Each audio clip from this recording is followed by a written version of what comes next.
Hello, everybody. My name is Jed. I am one of the organizers for the Asian Mental Health Collective, and today we would like to cordially welcome you to our workshop, Impostor Syndrome and First Generation Immigrant Communities.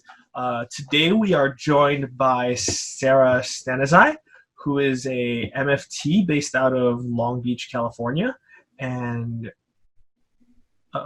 yes. And so she's a licensed marriage family therapist, and she is the owner of Prospect Therapy, which is a LGBTQ plus affirming therapy practice, like I said, based out of Long Beach. Um, Her practice welcomes individuals of all genders and sexualities and specializes in working with first generation / bicultural folk around issues of healthy relationship, anxiety, and depression. She herself identifies as a queer first-gen Afghan American. So shout out to the West Asians. So thank you for joining us and taking the time to give this presentation. And just kind of a I guess a brief overview of what's going to be happening today. Basically, we're going to have Sarah's going to be giving about a 60-minute presentation on perfectionism and imposter syndrome, and then we'll have a period of Q&A.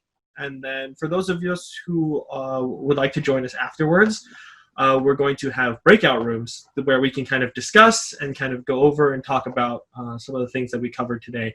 So for the sake of the flow of the workshop, if you have questions, please put them in the chat box, and we will be monitoring that, and we will bring up questions to Sarah as we see fit. The longer questions we'll probably likely save until later for the Q&A portion. This is being recorded, so the presentation part up until the Q&A, and then after the Q&A, we're actually going to stop the live recording, and then the breakout rooms will all be private this week. So for those, we won't live stream the breakout discussion. Yeah. So for those of us who are joining, for those of you who are joining from YouTube, and I mean, not YouTube, we're only streaming to Facebook this week. So for those of you who are joining on Facebook Live, if you would like to participate in the breakout rooms, you would need to join the Zoom call. We'll provide the link for you in the comment section. And for those of you who do not want to stay for the breakout, feel free to leave at any time.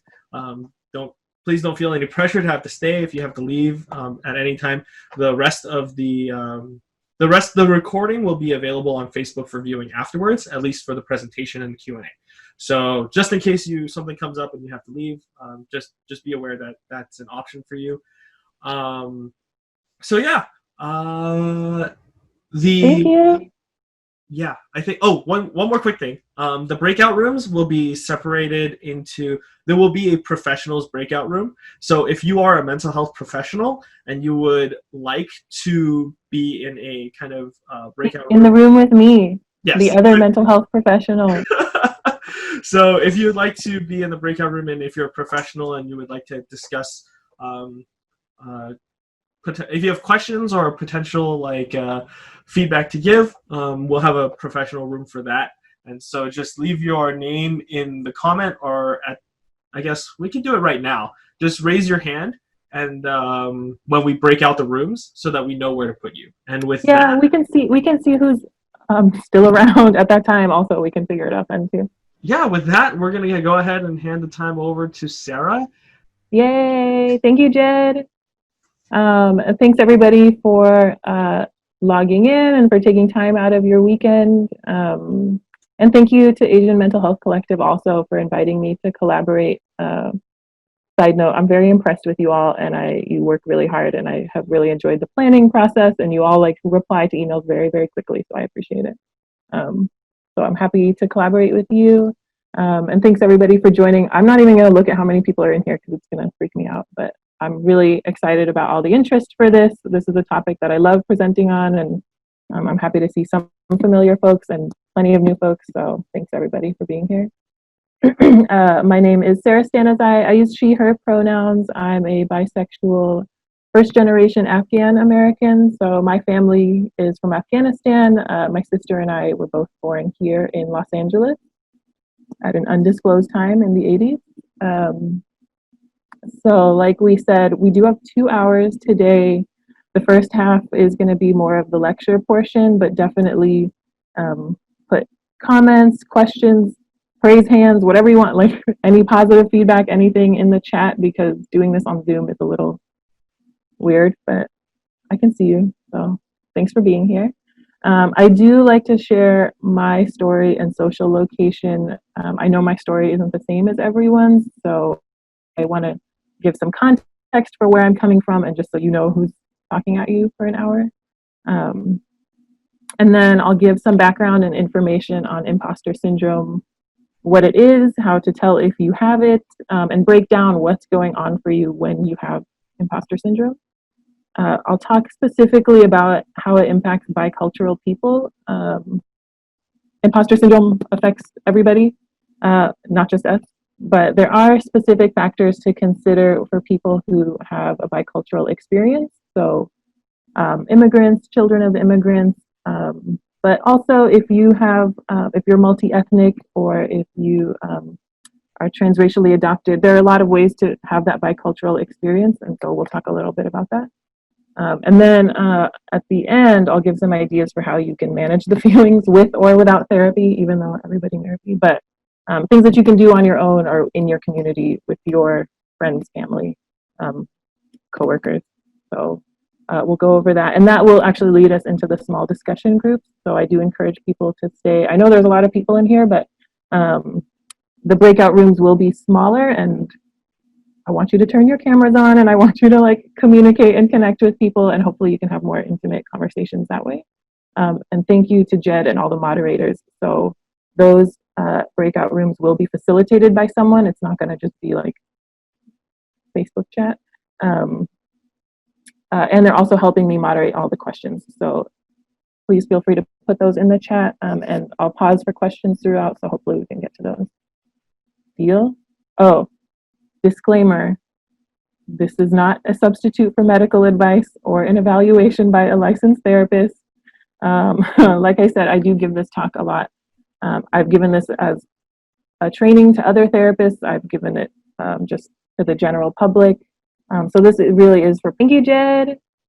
And thanks everybody for logging in and for taking time out of your weekend. And thank you to Asian Mental Health Collective also for inviting me to collaborate. There's some really good looking people on the next slide. What? Who is that? So I'll share my story a little bit. I'm a licensed marriage and family therapist and the owner of Prospect Therapy. We are an LGBTQ plus affirming therapy practice here in Long Beach, California. We focus on queer and trans mental health and mental health for bicultural first generation and immigrant communities.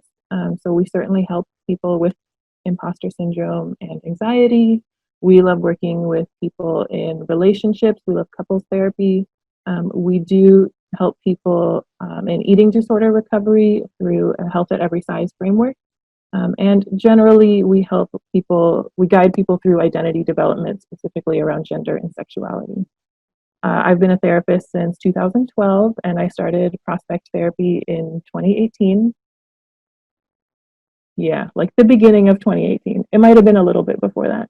I'm also on the board of the LA Bi Task Force. So if you're interested in joining our board or volunteering with us, please ask me about it.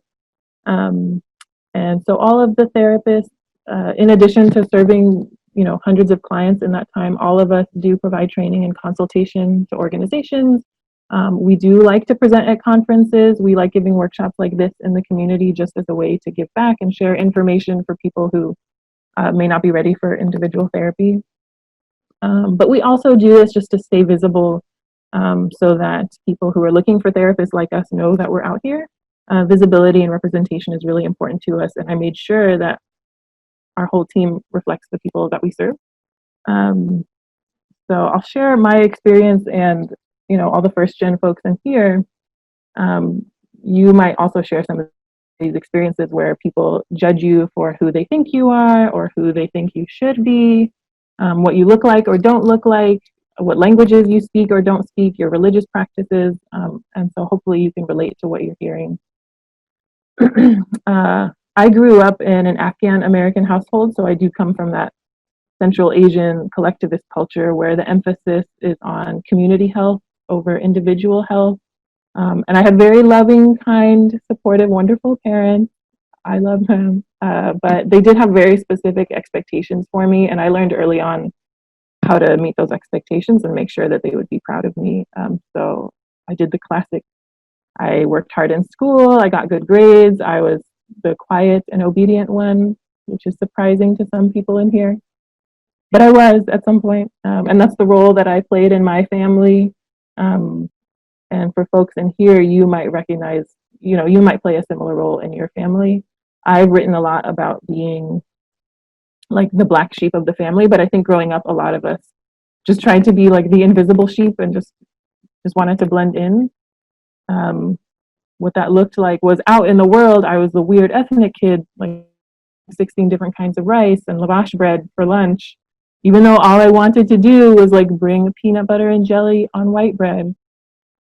And like juice boxes were like really hot commodities. I don't know if that was your experience in elementary school, but I just like wanted to bring regular lunch. And also, even though I was born and raised in Los Angeles, people assumed English was my second language, and people would tell me that I had an accent, and I was like, no. And on top of that, there are all the other factors we need to consider, things like socioeconomic status. So my family struggled, but we were definitely middle class. And sometimes we lived in more affluent neighborhoods than maybe like we should have. I definitely looked more ethnic than my peers. I have become more white passing as an adult, but as a kid, people would often ask me like, what are you mixed with? I was like, I don't know what you're asking me. And thank you, Jed, you did get my name correctly, but people did not know what to make of the name Stanify. I would just make people guess. I would just be like, if you can guess, I will tell you, and nobody could ever guess. But I think there is that experience that a lot of immigrant families have of wanting to distance themselves from their home culture, wanting to be as white and American as possible. We understand that a large part of this is survival and wanting to stay under the radar. As immigrants, as people of color, as multilingual people, our families learn pretty early on that invisibility equals safety. But we also know that this is a symptom of internalized xenophobia and racism. That narrative of, well, I'm not like other immigrants. We're not like other people who come from X country.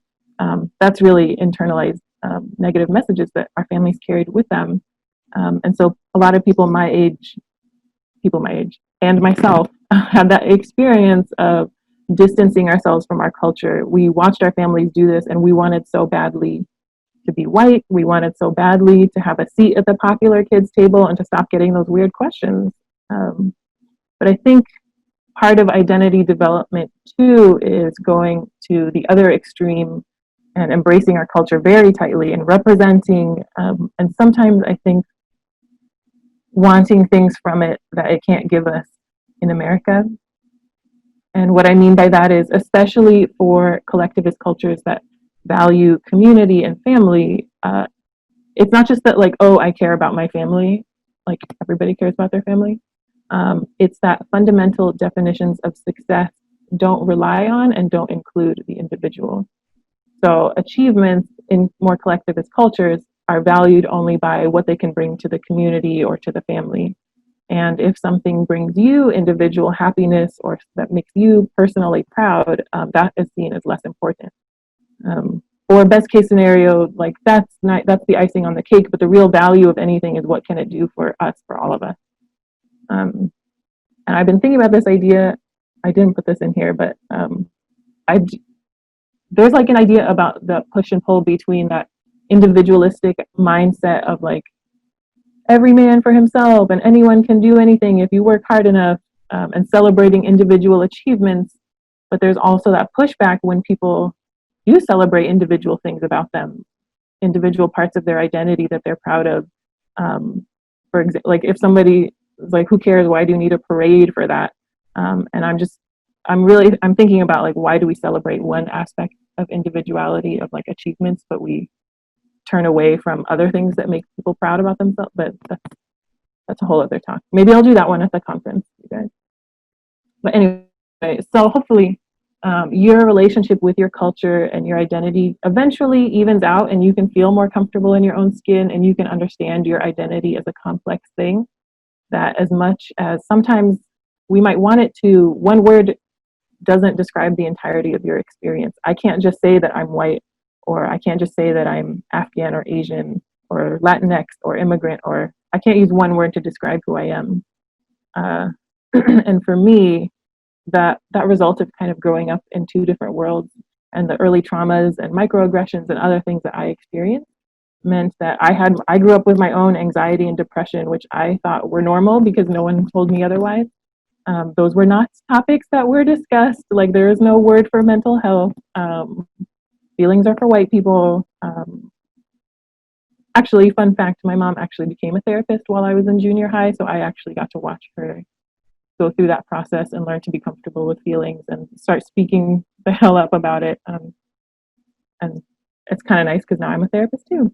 But it did take me almost 20 years to figure out who I was going to be without having to hide certain parts of myself, because hiding was not protecting me. Being invisible was actually not safe for me. So I learned that I can be both the weird ethnic kid and also the American kid. And now as an adult, I can be in straight passing relationships and still embrace my queer identity. For a long time, being both was very painful for me. And so I felt like I had to choose one or the other, but only one doesn't fit. And so as I learned to embrace both of them, that's what gives me strength now. And even now, I would say like being white passing is something that I'm still navigating. Especially in like anti-racism activism, it's hard to know how much space for me to take up. Who is my best audience? How do I leverage my privilege? Some people see me as white, some people see me as a person of color. And so on the one hand, there is a privilege for passing for certain identities, but there's also a lot of erasure and oppression that exists too. And that's a big reason why I do include my identities when I introduce myself, and why I share my story as part of this talk. When I stopped living in fear of who I was, and stopped avoiding it and stopped denying it and started living in my purpose, that's how I use my experiences to help other people like me. And that continues to contribute. That keeps my healing going. And I've done this by building community, by finding my people, by getting visible to help my people come find me. I sought my own therapy. I'm still in therapy. I started having difficult conversations with family and friends. I came out to people. I decided how religious I wanted to be. And frankly, I just became the therapist that I needed for myself when I was growing up. And now I've handpicked a team of therapists who also understand what it means to feel like you exist in two worlds. And all of this has been part of my healing. So my hope for you, in addition to everything that we're going to talk about today, is that my hope is that you can learn that visibility is safe, that it creates community, that you don't have to hide. And that actually goes great with these collectivist cultures that we grow up in. Community can be more protective than actually hiding. And that's the thing that we complain about as we acculturate to mainstream America. Like, why doesn't my family understand me? Why is everything about them? There's no room for me here. But if we can remember, community is something that our cultures and our people actually do better than everybody else. And we can leverage that to support ourselves and others. If we can use that thing that America has like tried to trick out of us, we can actually use it to our advantage. And it doesn't have to be your family. It doesn't have to be your parents. You know, chosen family counts, and it's really important.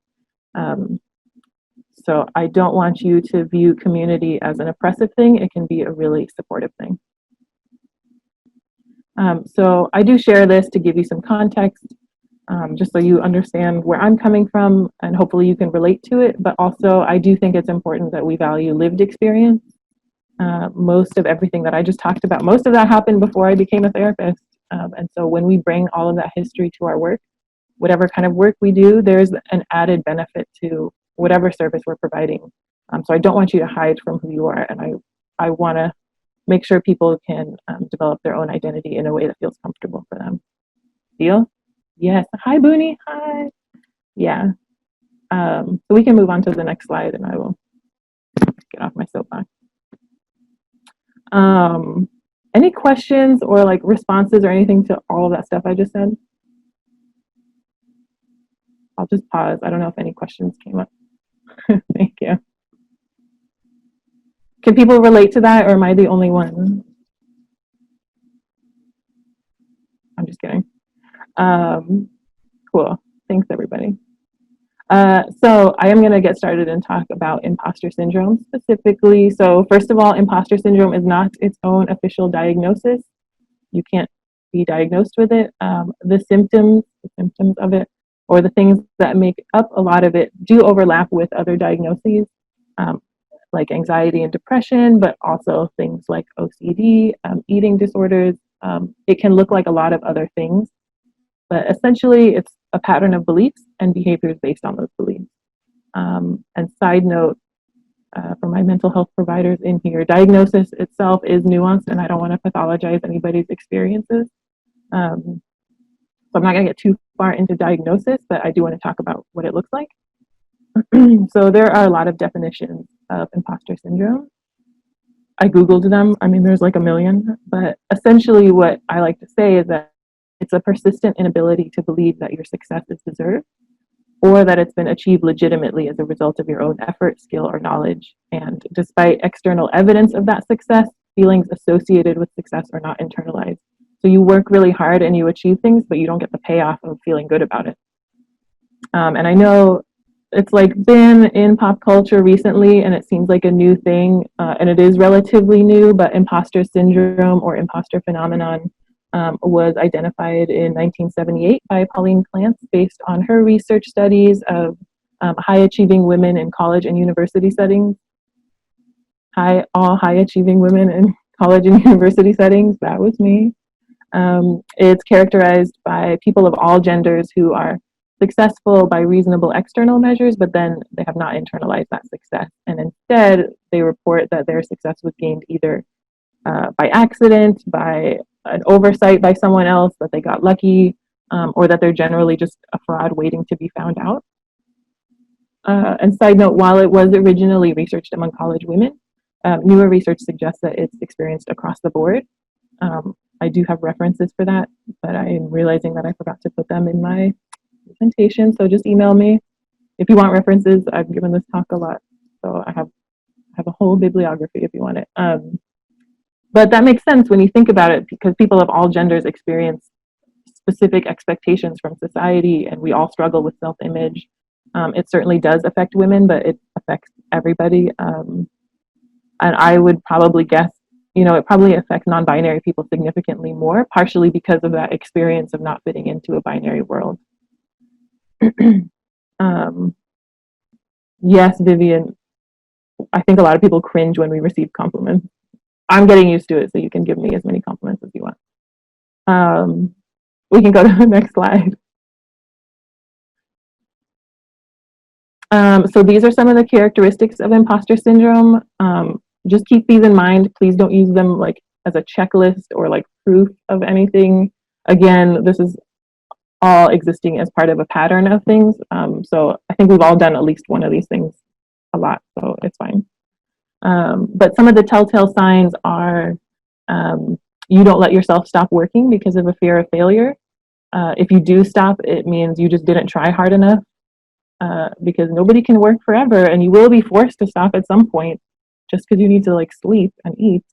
But when that happens, then you guilt yourself into thinking that you should have been able to control that and say like, well, I shouldn't need to eat or sleep. Like, I'm just going to skip meals. I don't have to stop and go use the restroom. If you don't stop working because you're afraid of failure, that can be a sign of imposter syndrome.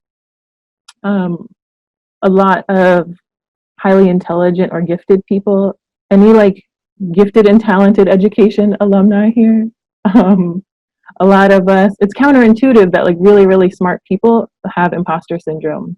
But that is because there are a lot of things that we do really well. And we just keep doing those. And as soon as we find something that we're not good at, like if we get new information or we're trying to learn a new skill, we're like, oh, I should have known that.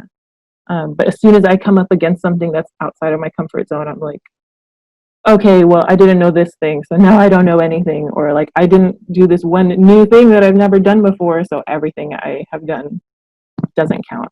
And so that can be a sign of imposter syndrome. Oh, this one I really like because I really had this one. People who are confident in their skills or knowledge, who are privately confident, like, I know my stuff, I could talk about this all day.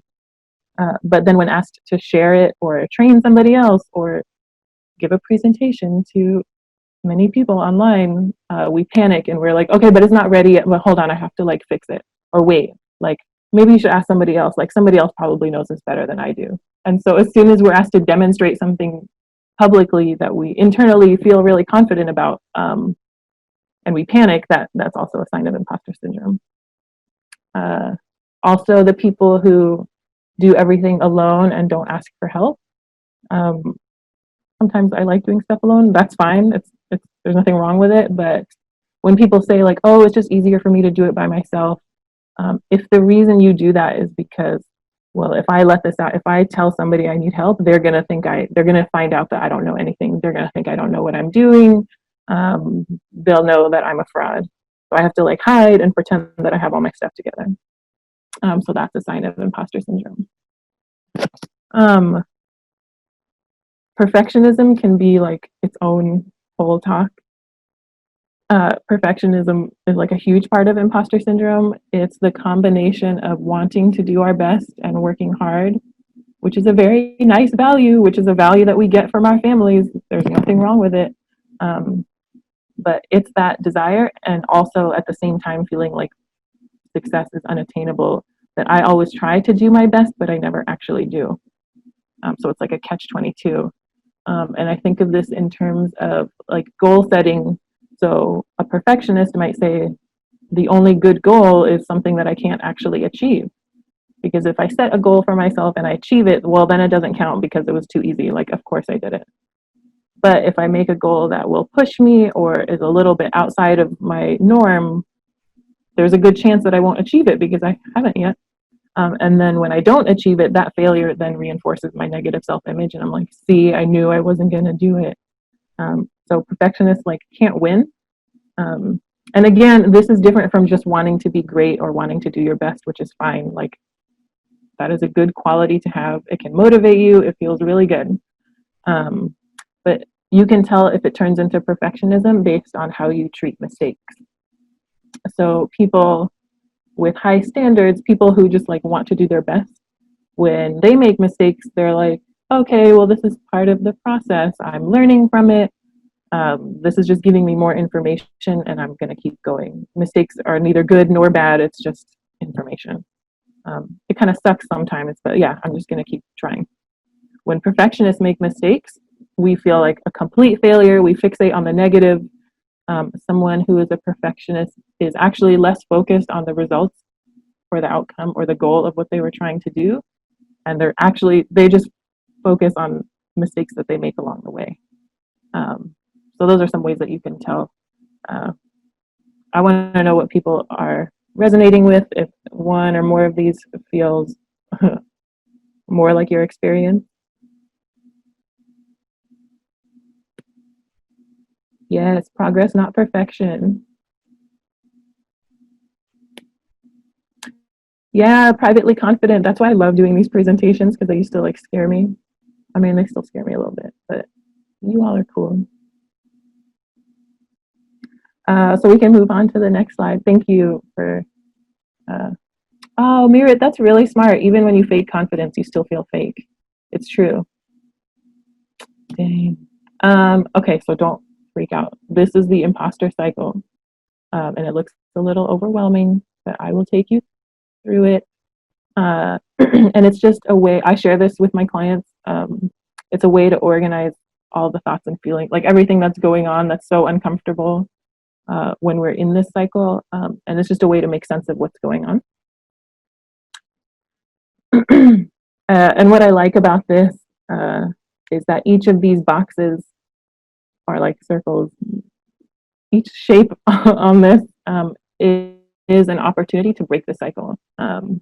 So each, so let me just go through it. What it starts with, let me see if I can pull it up.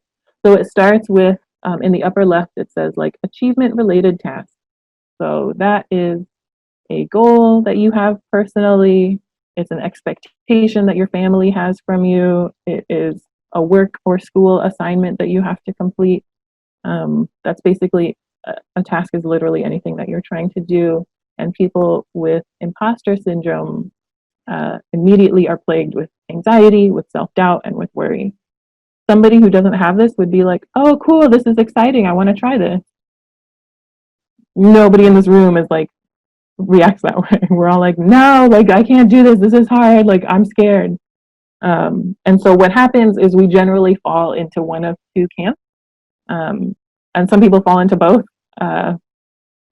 But even if you think you fall into both, usually you do one a little bit more than the other, but you might be one of the lucky people who just does both. It's really great.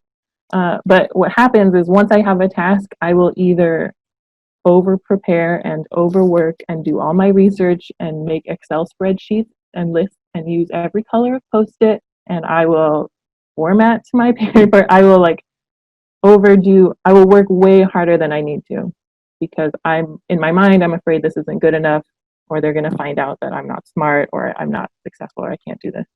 So we either overdo it, or you might fall into the other camp, which is I'm going to procrastinate and I can't really do this until I organize all of my drawers and like clean my whole house. And you know what? I need to organize my closet. So I'm just going to do that and then I will do my homework. And we'll find every possible way to procrastinate because in our mind, there's that fear of failure. If it's not going to be perfect, then I don't even want to do it. Or I don't know where to start. I'm not smart enough. Like people are going to know that I just made this up. So I'm sure people can resonate with one or the other of these.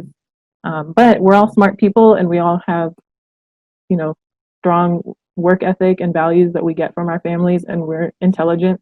So we do achieve whatever it is that we're looking for. But as soon as we do, then we have like a moment of relief. And a lot of people actually, that moment of relief is so short. It like doesn't even count.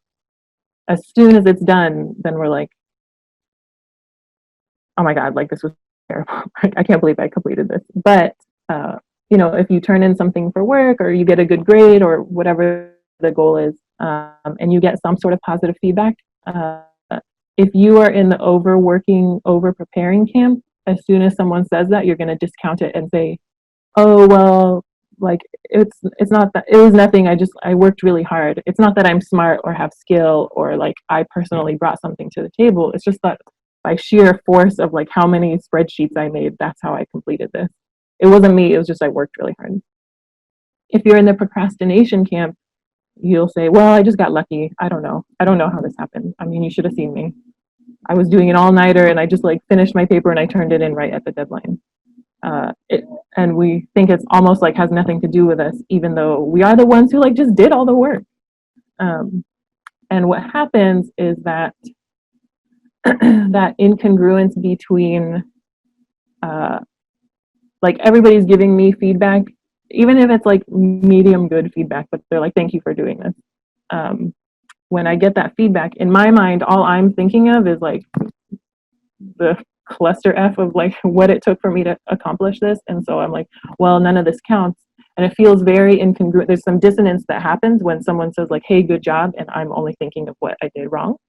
And that's when you see on the left-hand side, it says perceived fraudulence, increased self-doubt, and depression and anxiety comes from that, because then I start to think like, wait, what am I doing? Like, how am I going to do any of this? Like, this was very hard and people are pleased with it. And none of this counts. And so that's basically what's going on with imposter syndrome. It's the incongruence between how we see ourselves and how that is reflected by others. Does that make sense? I'm assuming it makes sense because people are like going nuts in the chat. And when I said earlier about each of these like sections is a choice point. It's an opportunity. If you can shift one of these, you can shift the whole cycle, and slowly, incrementally over time, you can therapy yourself out of it. You don't need to see a therapist. Although I have like printed this out and given this to almost all of my clients. Um, but for example, if you are the over preparer, you might say, okay, like slow down. Let me just work on this a reasonable amount of time, and I can work smarter, not harder. If I'm procrastinating, I can, there's like 100 ways to stop procrastinating. But I can, again, like schedule out my time. If I can use the 5-minute rule, and I'll say like, I'm only going to work on this for 5 minutes. That's to help you start. And usually if you can do it for 5 minutes, you'll just like keep doing it. But there are a million ways to shift both of those. If the problem is that I immediately discount positive feedback that I get, just practicing like, thanks, I worked really hard, and like accepting the compliment. Um, and so, I mean, any one of these you can go through. Even the tasks themselves, you can shift and think about like, are my goals that I'm setting for myself, are they in alignment with what I want? Do I believe in these? Like, who is telling me that I need to do this and why? And if it's not me, maybe I don't even have to do that task. I can just take it off my list. And logistically, this can look like, I'm going to take different classes, or I'm going to do different tasks at work. I'm going to ask for a different focus of my job. I mean, there are very specific ways you can do it, but in general, internally, we can shift the cycle at any one of these points. And sometimes people think, like when this happens, it feels very overwhelming and we don't know where to start. But if you break it down like this, and you just focus on one of these boxes here, and you're like, oh, okay, all I need to do is like procrastinate less. Okay, procrastinating less is a hard one, but you can say like, oh, all I need to do is practice accepting positive feedback or taking a compliment. That is a lot easier than just saying like, how do I feel better about myself? Cool. I'm seeing some questions. I don't know if we want to take a time to ask some questions to our lovely moderators. I think one of the questions that somebody had asked is there such a thing as fleeting confidence? Oh, I mean, I'll give the most annoying answer ever and say yes and no. I'm not sure if somebody could say more about that question. So the context is they're saying that if they pull an all-nighter, right, like that's adrenaline fueled, and then they cram everything, and then they don't retain anything, like how does that play into this whole cycle? Yeah, I would say that you actually do retain more than you realize. And there is that moment of like, I can't believe I did it. That on the chart there, it's like that moment of relief. And if you can even extend that moment to make it a little bit longer, and because what happens is we feel relief and immediately we are like, yeah, but this doesn't count. And if you can even enjoy the accomplishment and say like, oh my gosh, I can't believe I did that. I know it was like a hot mess getting it done, but I'm glad that at least I still did it and I still turned it in. If you can extend that feeling of relief, that will trickle over into, it'll make it more likely that you can, accept positive feedback, or, if you get a good grade on it, you can say, yeah, I know I deserve that good grade because I remember how hard it was to like do this. So I'm not sure if that answers the question, but I do think that even moments of like fleeting confidence or fleeting relief or satisfaction, if we can extend those out, that will slow this cycle down, or it will shift it a little bit. It seems like you have answered their question. Okay, great. So we can go on to the next slide. So what I just described for imposter syndrome is that it is the incongruence between how we see ourselves and how it's reflected by others. And that is at the core of the bicultural experience as well. And like I said, it's not just immigrants. It's people who are multi-ethnic, people who pass for something that they are not. Transracial adoptees feel this if if a child of color is placed with a white family, that child is going to grow up. At some point, they're going to realize that they don't look like their family, and for a lot of kids, that's very early. A lot of queer and bisexual people feel this. Side note, we are often told by straight people and by gay and lesbian people that we're not really bisexual. We're really just one stop on the way to gay town, or like we're straight, but we're just like want attention or whatever. Um, and so anybody who says that they are not blank enough, that is imposter syndrome too. So what I said earlier was, 70% of people experience imposter syndrome. Everybody can have it, but there is that added layer for bicultural people where a little bit it's already ingrained into us by society. When what you bring to the table isn't fully reflected, that only parts of you are reflected, when you are seen a certain way in a certain context, and that's the only part of you that's seen and reflected back to you, and then you go home and you're like, yeah, but that's not all of it. And that's when you start to internalize those messages. The same way when your boss is like, okay, great job on the Wilson report. When your boss says that to you and internally you're like, yeah, but you didn't know the whole story. Both of those things, those are parallel experiences of causing imposter syndrome. And we know that this happens at home partially because children of immigrants, we are acculturating at a rate that's faster than our families of origin. What I mean by that is if you are born here or you are raised here from a young age, you acculturate to American culture pretty quickly. This is what you're immersed in. But your family who has spent more time in another culture, they're still learning TikTok and they're still like wearing Nikes or whatever. They're still acculturating, but it is much slower. My favorite example of this is for my sister and I. It was the best when our mom would like learn slang terms and then like she just used them incorrectly. And then when she like learned how to use slang terms correctly, I was like, oh, you're getting it. That's an example of acculturation, by the way. But when you think about like we are growing up in a collectivist culture and our families bring that, but we're growing up in a more individualistic culture. It means that our families at home don't know how to validate or support those American things about us. And on the outside world, they don't know what to make of us when we embrace our home culture. And so if you remember that dichotomy of being the weird ethnic kid at school and also feeling like the black sheep of your family at home, that is that dichotomy. And what happens is we don't get the validation that we need from either side. And also, I'll just talk about validation. It's not just like giving compliments or being nice. Validation isn't just like, good for you. True like mirroring and validation is healing for us, for our nervous system. And you might have heard of attachment styles, of how people connect and relate to each other. This is Psychology 101. This is supported in like every couples therapy model that exists. That the best way people heal and support each other is through attunement and mirroring. And even on a very basic level, like you can watch a baby. If a baby cries and nobody comes to comfort it doesn't see a friendly, familiar face, the baby doesn't get irritated and annoyed. The baby thinks it's going to die. If the baby laughs and if you're laughing and giggling and the baby looks at you, it is going to also laugh and giggle. It's ingrained in us. We're born with it that how we connect with people and how we recognize safety is through mirroring. And that mirroring is just the most basic form of validation.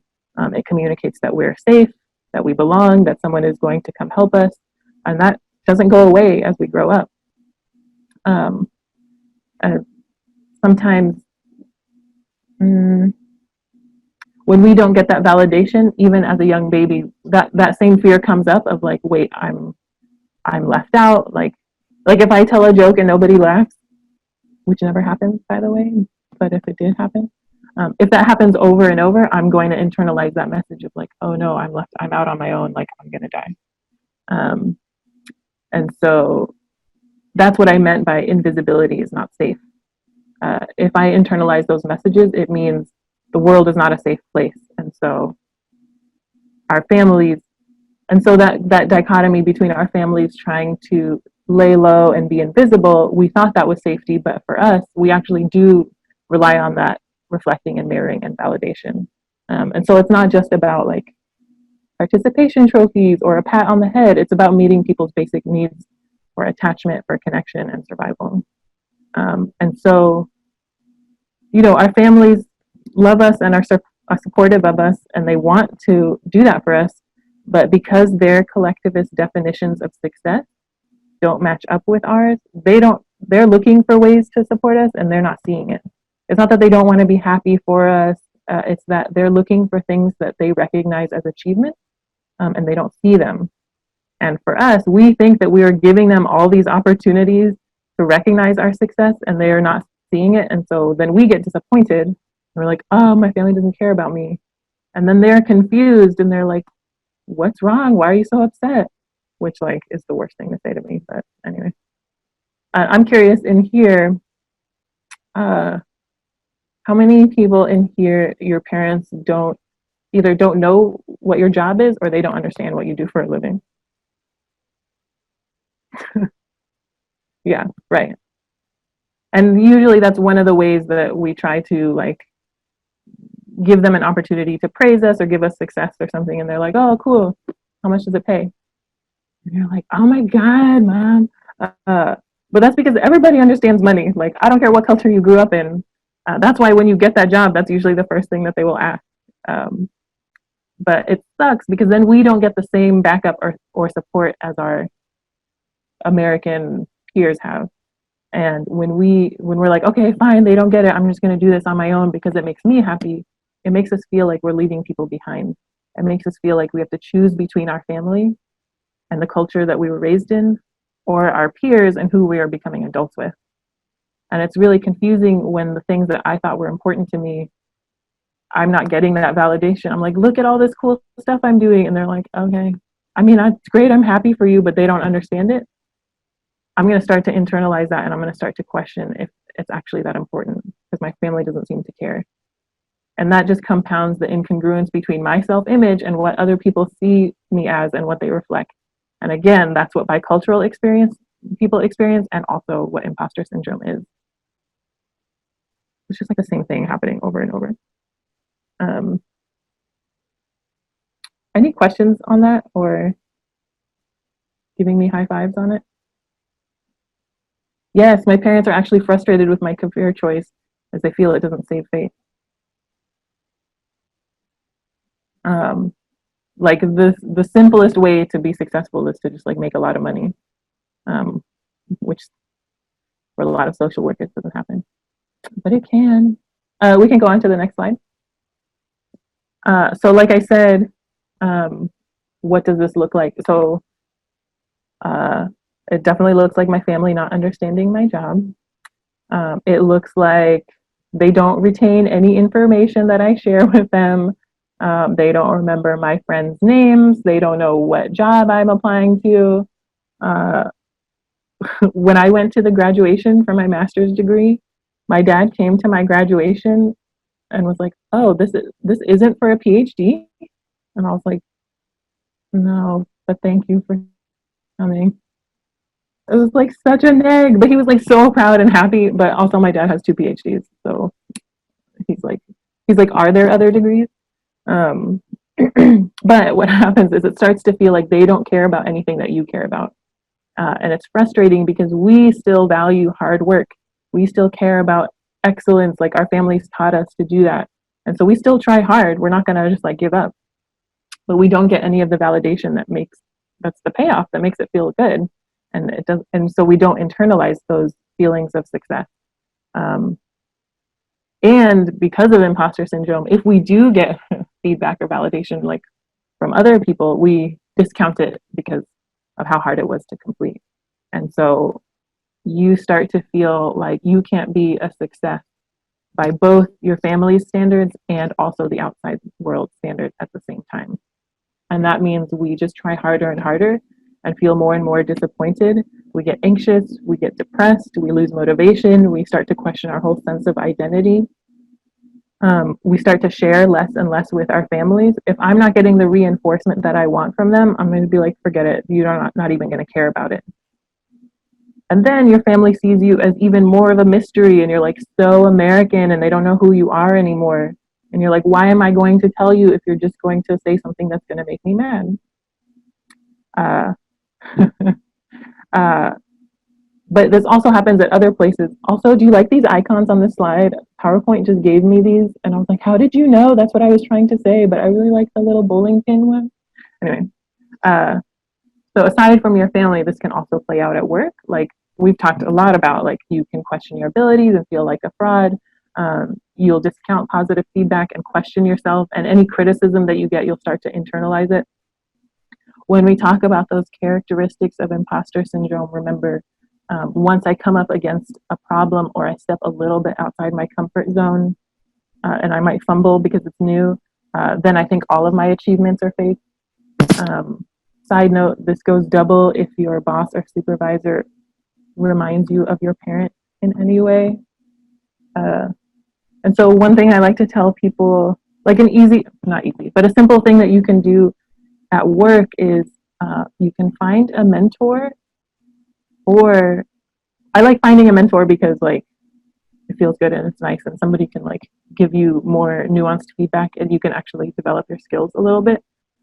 But also, like when you go out to lunch with that person, they are also struggling. Like they are not perfect, and when you see kind of behind the curtain, you're like, oh, I can be successful, struggle a little bit. Like that's part of the process. Those mistakes that I felt so bad about, those are just information. That's just part of the journey. But I also like the idea of mentoring someone who's more junior than you.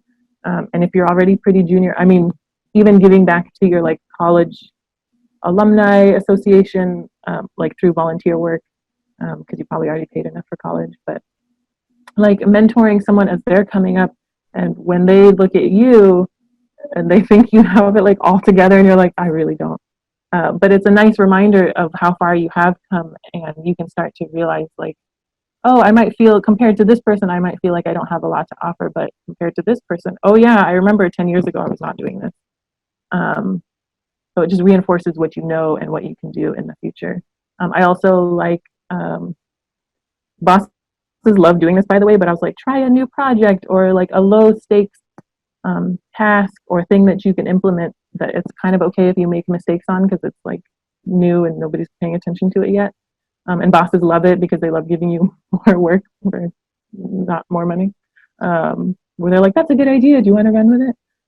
But that can be helpful for you because it can help you kind of practice your new skills in a low stakes setting. And then if it does work, you're like, oh, yes, I am competent.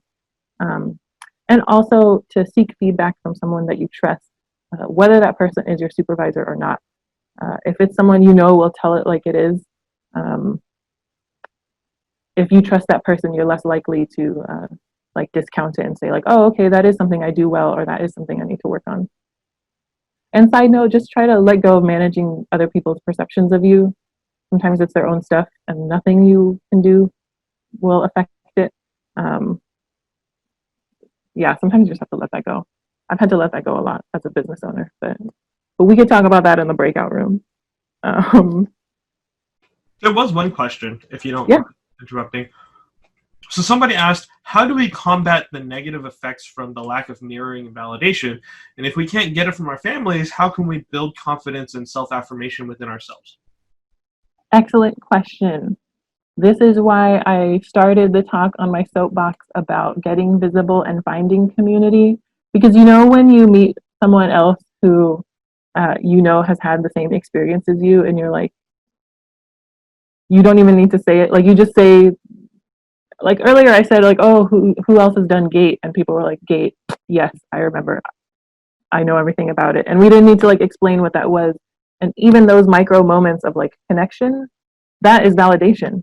And so it's really important to find community. A lot of people do this through religious organizations, people do it through cultural organizations, people do it through music, people do it through anything. And so that's why I really highlight the importance of like chosen family, because sometimes the limitations of the people in our family is not something that we can overcome. And so if I'm not getting it from these most important people in my life, that really sucks. And I believe that it sucks. But it doesn't mean those aren't the only people that you can get it from. And so that's why I think it's really important to build strong connections and relationships. Yeah, Asian Mental Health Collective is a community. Side note. So we talked a lot about work. Well, that was a great question because I also want to talk about relationships. The same thing can happen in like friendships, but also romantic relationships. And one thing I like to help people with is we learn what people want from us, and we just keep giving it to them. And if I want to,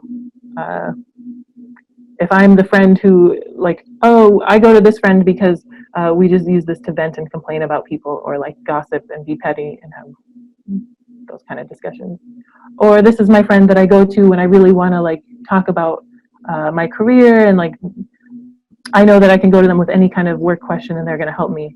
And we intuit what people want from us, and we start doing that over and over. But then it makes us put ourselves into these boxes. And my challenge for people often is share a side of yourself with one of your friends or a partner or somebody that you don't usually,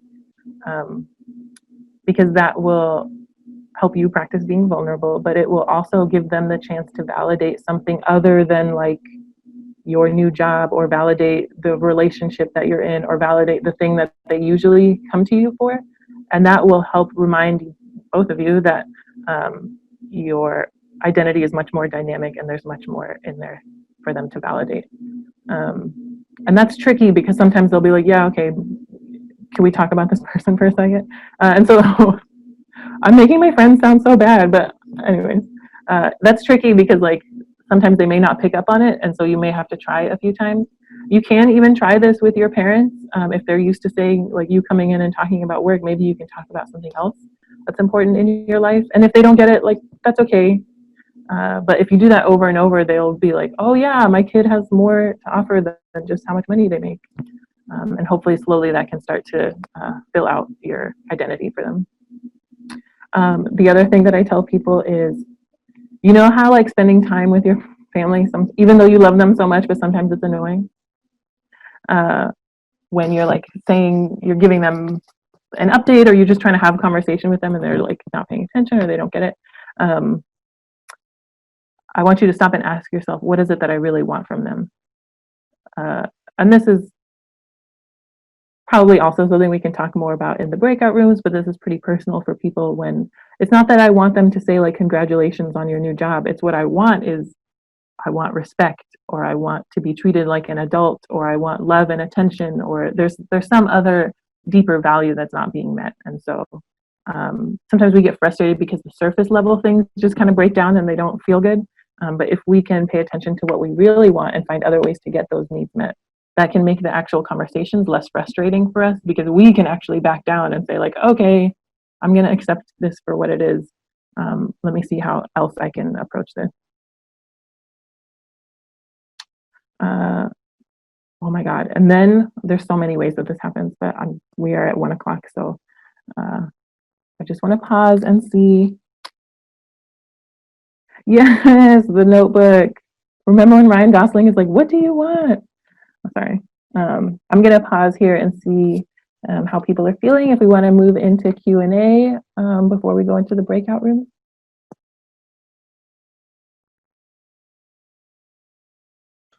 I think the general consensus is that they would like you to keep talking. Oh my God, that is music to my ears. There's your validation for the day. Yay, thanks. Oh my God. Did you have more to say, actually? I had a little bit more to say. Let me see. Because the rest of what I had to say was actually for the breakout rooms, but yeah, the rest is really, I'll just say the takeaways that I want people to have is to pay attention to the parallels between imposter syndrome and the bicultural experience. That both of what they share in common is there's a dissonance between your perception of self and what is reflected and validated back from others. And the way that you undo that in either of those is attunement and validation from people. And I know it's a really icky feeling to think like, oh, I'm just walking around looking for validation. But if you can start paying attention to where you get it and where you can get it, that's not the usual ways, that's not working, you can do that for yourself. But what's nice about this is one thing that I say about therapy. What's nice about it is that it's like a very one-sided relationship, and so I'm never gonna. I mean, I like my clients and I am invested in them and I care about them, but I'm never going to have a judgment or opinion about what decision they should make. And so, in one hand, all they get is validation, but on the other hand, they're not going to get. I'm not going to be like, "Great job getting an A+ on your paper," because that's not my job. And the other thing I will say is what's nice about couples and relationship therapy is that your partner can do more for you than a therapist can. Legally and ethically, there's stuff your partner can do for you. But anyways, also as they understand what validation you need and what healing needs to happen for you, they can do that for you way more than a therapist can, and it will feel better coming from your partner.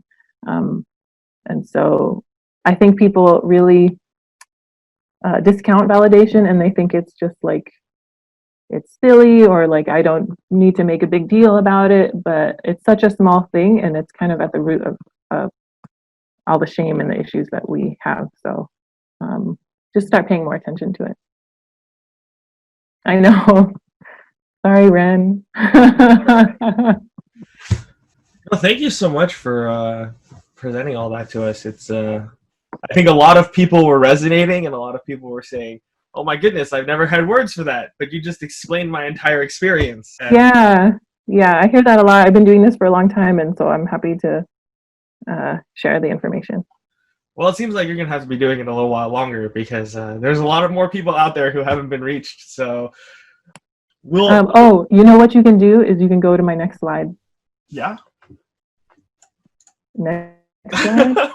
Oh yeah, this slide. So if people do want to reach me, this is how they can find me.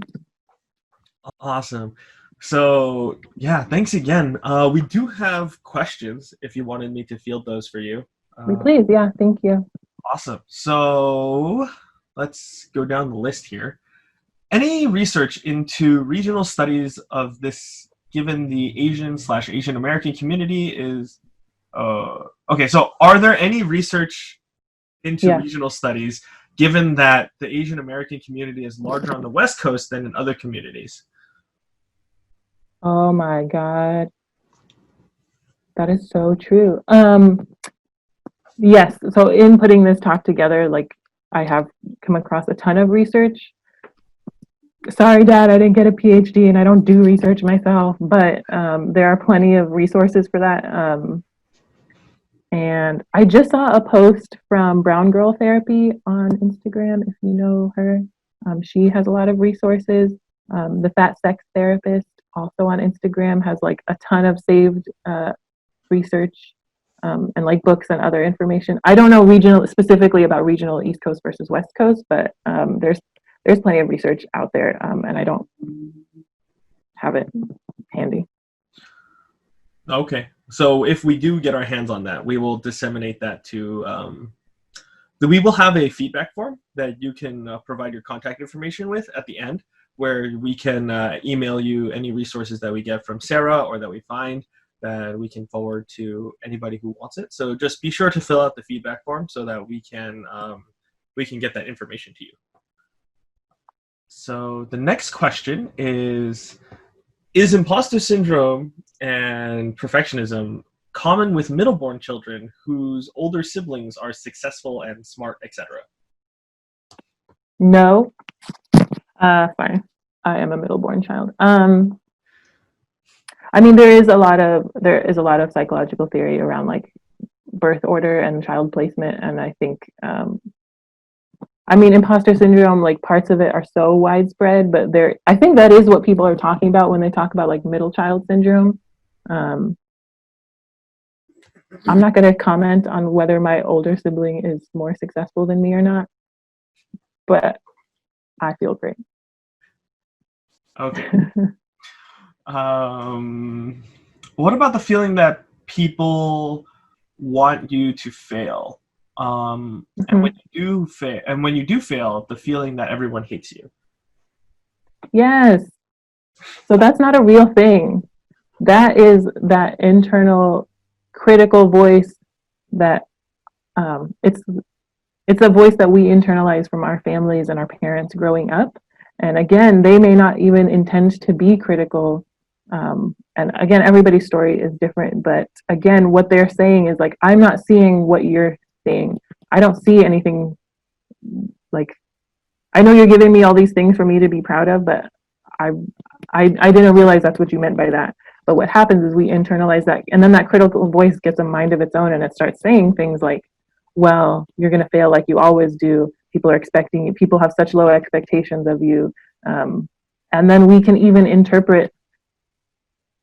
We already, by the way, people already interpret neutral faces as negative, and so if somebody like says nothing, or people, if somebody says, even if someone says something negative, we are going to skew it more negative, and we'll say, see, that proves what I already thought, that they're happy that I'm failing, or that they don't want me to be successful. But there's that common thing that people often say, which is like, people don't care that much about you. Like, people are not worried about what you're doing. Everybody's worried about themselves. And so it sometimes, not all the time, is as simple as turning the volume down on that internal critic and turning the volume up on all the like positive, happy things that you think about yourself. And if you don't have very many, that's what your community is for. And those people are not lying, and they're not making it up when they say that they love certain qualities about you.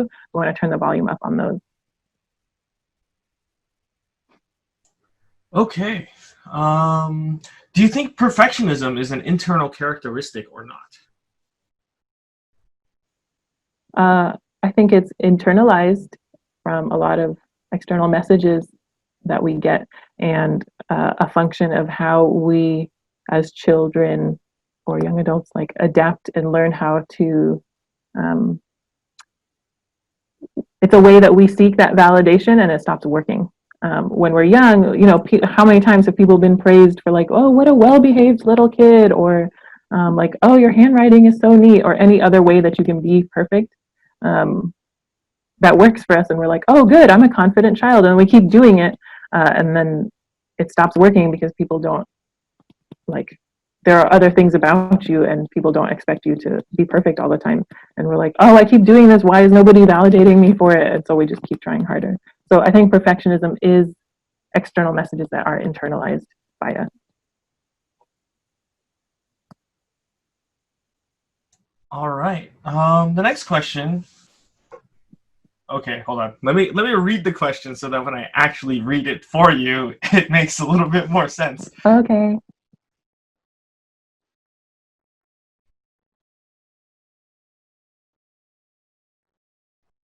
Okay, so does the idea that you are not as good as, for example, white people come from imposter syndrome, or that your quality is not as good, therefore you should kind of find another job or something like that? So, Oh, you're talking about racism. Racism comes from white people, and I it think exacerbates any factors of imposter syndrome that I might already have. But when people treat us like that, it's not because I shouldn't, I'm not able to tolerate racism, and it's not because I have imposter syndrome. I think Yeah, right. We're all, I mean, everybody's racist, but racism itself is a thing that exists. It's not like, if I can't tolerate it, it's not because I have imposter syndrome. Sorry, I don't know if I got the question. I got it.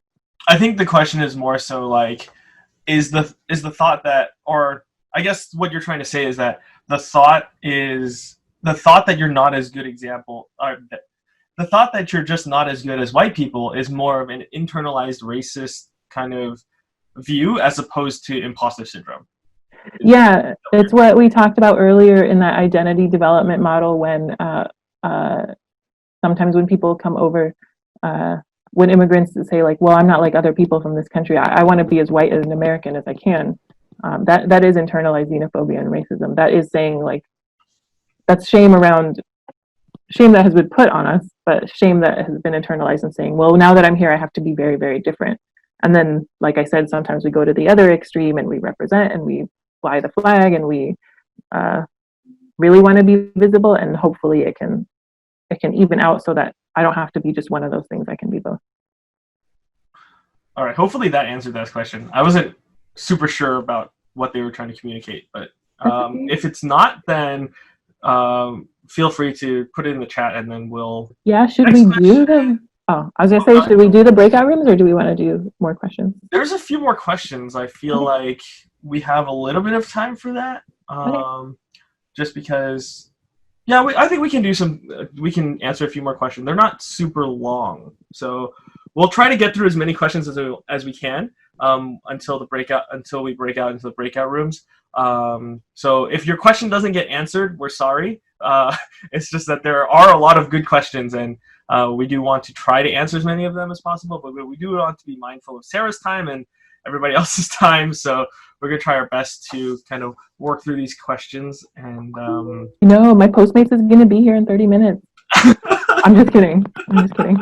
I'm just kidding. We would be totally not opposed for you to just go grab the food and then come back and start I'm eating. sorry. So let's kind of go through these. This one I think is really important. What is your perspective with trauma / intergenerational trauma on the likelihood that imposter syndrome will become an issue? So I guess like, do you think there's a correlation, like you personally, correlation between trauma and developing imposter syndrome?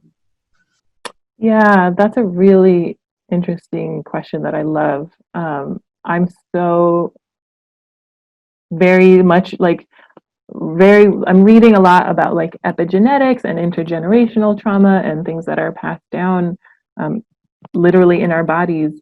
And I have a lot of ideas about it. So yes, I do think that is a huge contributing factor. Um, I mean, I think what imposter syndrome develops from is all of these other factors that are coming from outside, that are coming from our families, and I think intergenerational trauma is absolutely coming from our families. Um, and I don't have my thoughts like organized enough to say more about that, but yeah, personally, I do think trauma is at the core of this. I mean, it's a huge part of it. Okay, so next question. Is there a way to work through and kind of process pleasing and pleasing and trying to receive validation from family who don't have the same values as you, but have a lot of influence over your life because of the proximity? Oh, trying to balance like giving them the opportunity to give you validation and balance that with like the disappointment when it doesn't happen every time. I think they're just trying to move away from feeling like they need to please their family and get that validation from them. Like, Yeah, that comes in when we talk about like um the short version is like sharing different things about yourself, and if I'm trying to get my family to understand my job or my relationship or something else about me and it's not working, I might try to practice some acceptance of that and say like, well, here are other things that, and I know what I'm describing can sometimes feel like, oh, okay, so I'm just going to keep chasing after them looking for this, but it comes from a place of um, almost like being removed from it and saying like, okay, well, that didn't work. It's a mistake. It's not really a mistake, but it's not working and it's neither good nor bad, but I'm going to try something else. And I'm going to be mindful that I'm going to look for ways that they are validating me. And maybe when my family asks, how much does it pay or some other thing, maybe that is their way of validating me because I'm remembering what culture they're coming from and what is important to them. And I don't necessarily, you know, need to change, you know, your relationship with your family. Everybody's is going to be different. And they may not be at a place where they're like, I don't understand what you mean by individual achievement. Like, so you may not need to fundamentally change their whole value system, but you can start to translate what they're doing, um, you know, as long as it doesn't feel like very abusive or oppressive. But when they ask those like little annoying questions or something, that is them showing that they care. That is showing that's how they validate you. And if you can kind of shift your thinking around it, that can help. It's not like the total solution to it, but that can do a lot to improve your relationship so that when you spend time together, you don't like hate it all the time. awesome. There is another question about research and studies about imposter syndrome and different nationalities. I think we will default back to the other answer when we get the research, and we'll provide resources. Just fill out our information, our feedback form, and then we'll send that out to you. Um, the other question, there is one more. I think. Um, okay, so the next question that I see here that. Um, so I think somebody looked up your Psychology Today profile, Okay. and they wanted to know what you mean by you work for the best version of yourself in and the topic of self-actualization. So, can you give us a little bit about what you mean by that? What did I put on there? Sorry. What is the question? It says I haven't looked in a long time. it says you work to be the best version of yourself, and I think they're asking about what what that means and what self actualization, what your perspective on self actualization is. I mean, in short, it's kind of like identifying what my values and core beliefs are, and things that I do are in alignment with that uh, in all the areas of my life, like my relationships and my work and my personal health.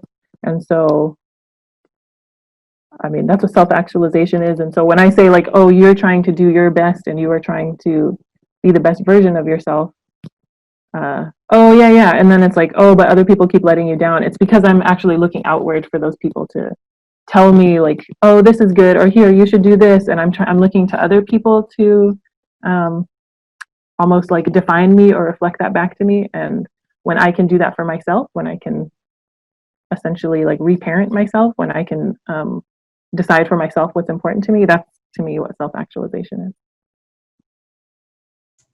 Awesome. There was another question that came up a few times that people had kind of echoed.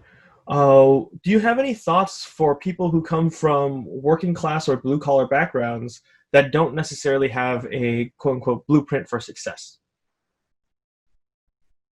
Why would that person not have a blueprint for success? Um, I don't know. Oh my God, I'm such a therapist, like asking more about like what does that mean to you? But I mean, I think I do think, like I said, like I do think like socioeconomic factors and issues of class have a huge impact on this. Like that idea of like every man for himself and you can do whatever you want is a capitalist idea. Uh, but I think that exists like at every layer of society. I don't think that any specific class of people wouldn't be able to do that. I think it's they specified that if they don't have any particular role models, like no PhDs in their family to look up to, or like nobody who's kind of paved the way for them, like what are your thoughts for those people and how can they, I guess. Yeah, I would say that like the people in your family, I mean, you can define that for yourself, but by no means don't listen to my dad. Like a PhD is not the end all. It is definitely not the like highest form of achievement that somebody can achieve. No offense to anybody who has one. If that's important to you, that's great. But I would say look within, like, define that for yourself. And there are people in your family that you respect and admire for whatever reason it is. But that's also why I say, like, if you feel like you're breaking apart from that, or if you feel maybe that you are like outgrowing your family in some way, that's why I think it's important to find a mentor or someone that you respect or admire, that you see yourself like that's who I want to be in 10 years, to connect with that person and not to be afraid to be vulnerable with them and talk about it. Awesome. Okay, so there is one more question that I'm going to feel. But before I ask that last question, I just wanted to double check with the chat. Whoever is a mental health professional and wanted to stay in the breakout room with Sarah, if you could please put your name in the chat right now so that I'd be able to see it and then organize the breakout rooms accordingly. And those of you who just want to kind of discuss with peers, you can kind of, you don't need to say anything. Just professionals in the Identify yourself. Okay, so yeah, all right. So the last question is a combination of two questions. So there's a conversation about authoritarian parenting and the idea of emotional abuse, um, or abuse and neglect. At least from an American standpoint, that's where the angle that they're coming from, and what they wanted to ask is like, where do you feel? What are your thoughts on this? Right? What are your thoughts on authoritarian parenting and like what is considered emotional abuse or neglect because from a cultural context, being that we are from Asian and collective cultures, um, how do you see that kind of balance, or how do you? I think it's great when people can educate themselves, when people have that awakening that, like, I knew this wasn't right and my family is gaslighting me or abusing me, or there is emotional neglect going on. Like, those definitions, on the one hand, are really mainstream and uh, they are ingrained, like, there is prejudice and bias ingrained into those definitions, but also they could be really helpful for people when they can finally put words to what they're experiencing and they're like, yeah, I knew this wasn't right.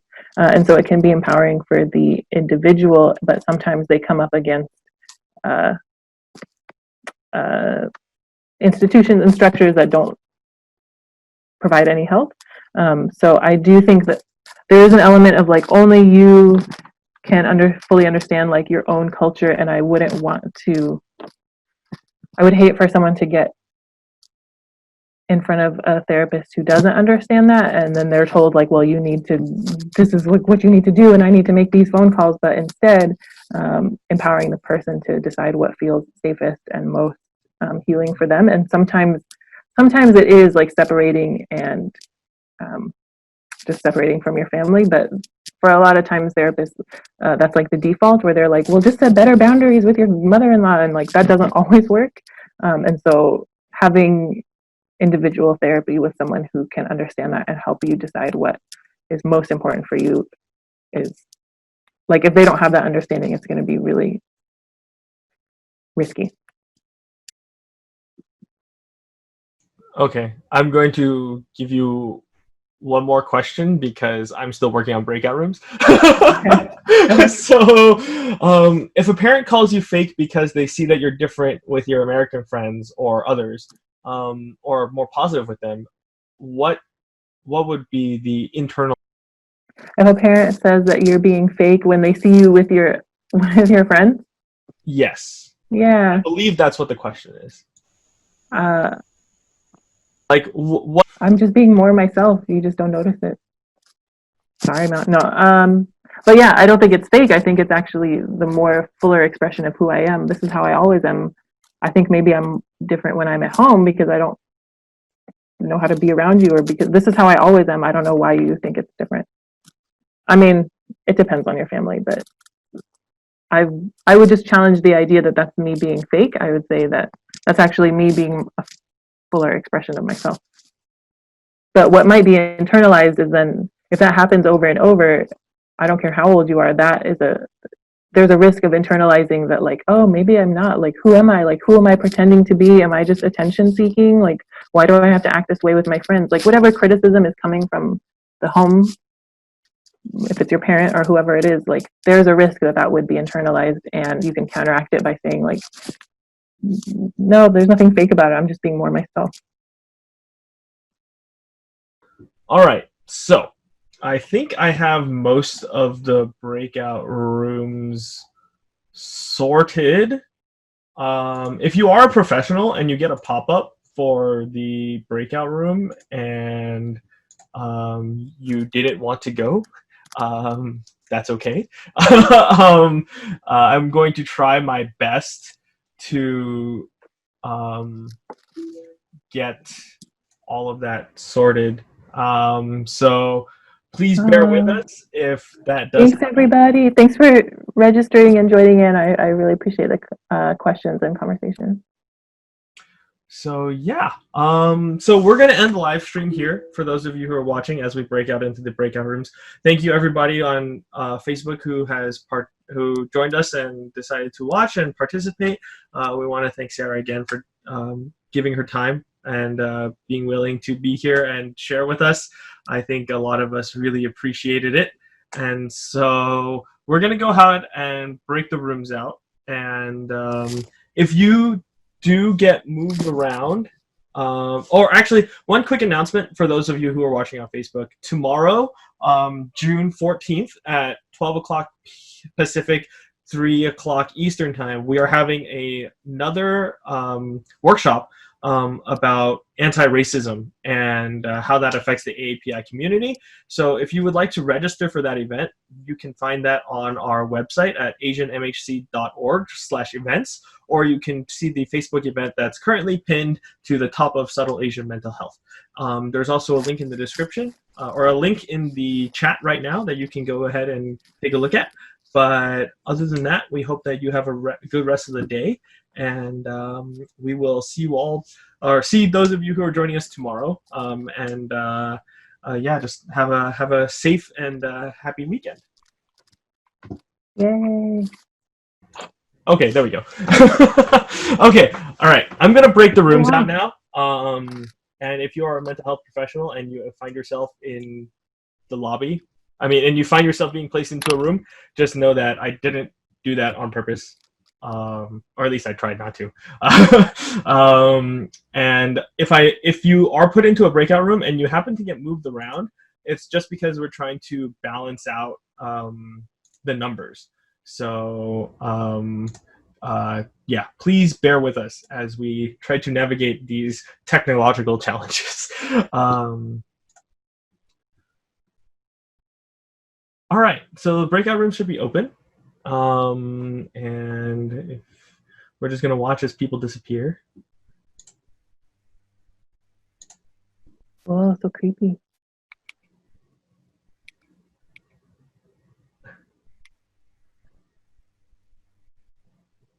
It's weird when people just kind of disappear en masse. I think. Oh, sorry, Kevin. Let me. Wait. Where's your name? I don't see your name.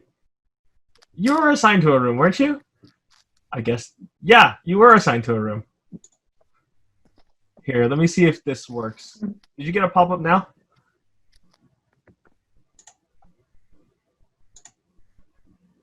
Did he leave? Is he still here? He's still here. You didn't get a pop-up? No? Oh, Kevin. That's weird.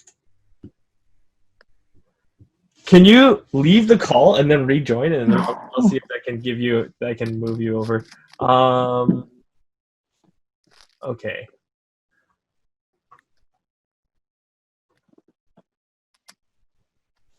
So everybody in here is a therapist or a mental health professional of some sort, yes?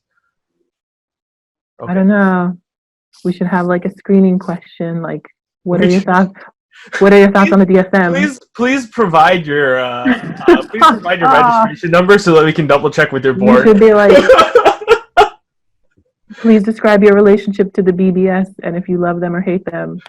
And anybody who says they love them, we're like, you're not really a therapist. Question mark, question mark, question mark. Those are the suspicious ones. Is Kevin coming back or what? Where did he go? Okay. I think that should be. Oh yes. Hold on. Let me unmute you.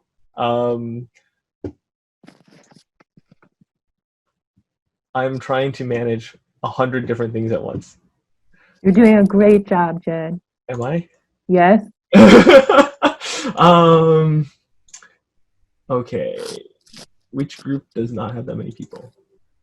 All right. Okay. All right. That should be everybody. I hope I didn't send any of the professionals into a room. I think this is okay. Okay. All right. Give me a second while I unmute everyone. We made sure to mute everyone just so that nobody accidentally unmutes themselves during the presentation. Now let me find the button. Okay. All right, you should be able to unmute yourself now. And okay, so I think a nice group. Yeah, it's a pretty sizable group. So I guess we can.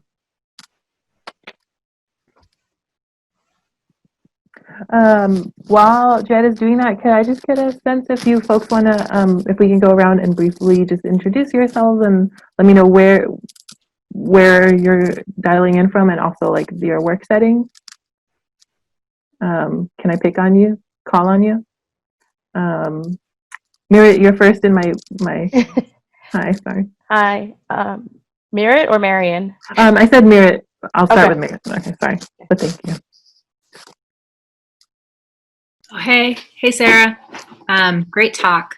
I am a licensed mental health therapist here in the Seattle, Washington metro area, and I am supporting my colleague Sarah. I also was born in West Asia, but I'm not ethnically West Asian, so I just want to put that out there that I really just want to listen, and I hope that that's okay. If that makes anyone uncomfortable, please just let me know in the chat box, and I can hop off too. But thank you so much for being here. Yay, yeah, thanks for being here. Next, I have Linda Tai. Hi, I'm Linda. I was born in Vietnam and I was one of the Vietnamese boat people. Raised in Australia and I live in Fairbanks, Alaska. I work as a clinical social worker in private practice and I do a lot of work with trauma. Cool, welcome, thank you. Elena, Kim? Yes, hi. I'm Elena. I am located in Atlanta, Georgia. I'm a licensed marriage and family therapist. Sarah, I was wondering if you did EFT because I do EFT too. Yeah, I actually don't. I do RLT and Gottman. Oh, but, okay, okay. But I mean, okay, wonderful. Yeah. Oh, okay, wonderful. Yeah. And I'm Korean, as you can tell by the last name. Thanks, Elena. Okay, Marion, thank you for waiting. No worries. I'm a licensed social worker. I am a trauma-informed child family therapist. I do a lot of in-home therapy prior COVID. I am a Filipino American. I was born in the Bronx, New York, grew up in Jersey, where I am now, and I married a Chinese American, and we have a bi-ethnic, I guess, son now. So I'm looking at this and from all different perspectives as a provider, as a parent, and as an individual. So yeah, welcome. Yeah, I think most of us are from a couple of different perspectives. So thank you. Yeah. Vivian. Hi, I'm Vivian Daniel. I'm a licensed clinical social worker in Atlanta, Georgia area, and I'm in private practice. I'm born and raised here, and my parents are originally from China, but now my relatives live in Taiwan, so I'm Taiwanese American. Cool, welcome. Hi, Loretta. Hey guys, I'm Loretta, an LCSW, currently in the Bay Area, originally from New Jersey, spent a long time in LA. And I am an individual therapist for a healthcare company. Most of my patients are Medicare recipients, so they tend to be a bit older, but I do have younger people struggling with chronic diseases. I myself am, I guess, what you would also consider Chinese Taiwanese American, married to a Korean American. Thanks. Cool. Thanks, Loretta. Shang-Yun? Hi everyone, nice to see everyone. I'm Shang-Yun. I'm currently a counseling psychology PhD student located in Albany, New York. Thanks so much for including me in this, even though I'm slightly more junior than you guys. I'm currently seeing a couple of clients who I was born and raised in China, spent most of my life in China, so I'm Chinese, not American. So really grateful to be here. Yay, thank you, welcome. Daniel. Hi, my name is Dan. I'm in New York City, licensed clinical social worker. Parents are Cambodian refugees who were through from the Khmer Rouge. And I work in community mental health, specializing in first episode psychosis. I also do private practice and some anti-racist organizing. Cool, welcome. Binyi. Hi, I am a licensed professional counselor based in Michigan, and I am originally from China, but I married a Chinese American, so I'm becoming a citizen in the United States. So thank you for having me. Cool, welcome. Jingyi, do you want to introduce yourself? Hi, I'm Jane. I'm a therapist, counselor therapist, based in Pittsburgh, Pennsylvania.